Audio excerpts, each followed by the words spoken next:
तुमने राहों में बहुत से लोग छोड़ दिए जो तुम्हें राहों में कभी ना छोड़ते। तुमने बहुत से ऐसे दिल तोड़ दिए जो तुम्हारा दिल कभी ना तोड़ते। अब अगर राहों में तन्हाइयों का घेरा है तो ये तुम्हारे अपने ही आमाल का अंधेरा है। किसी ने वक्त गुजारने के लिए अपना बना लिया और किसी ने अपना बनाकर छोड़ दिया।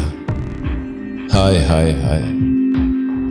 और सुनो, फुर्सत में याद करना हो तो कभी मत करना। हम तन्हा जरूर हैं मगर फजूल नहीं। परखना मत, परखने में कोई अपना नहीं रहता। किसी भी आईने में देर तक चेहरा नहीं रहता।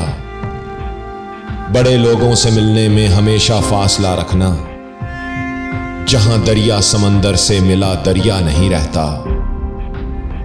तुम्हारा शहर तो बिल्कुल नए अंदाज वाला है। हमारे शहर में भी अब कोई हमसा नहीं रहता। मोहब्बत एक खुशबू है, हमेशा साथ चलती है। कोई इंसान तन्हाई में भी तन्हा नहीं रहता। और अगर हो सके तो वीडियो को लाइक करके सब्सक्राइब कर देना चैनल को, वरना फिर दोस्ती में दोस्ती का मजा नहीं रहता। सलामत रहो, शादो आबाद रहो।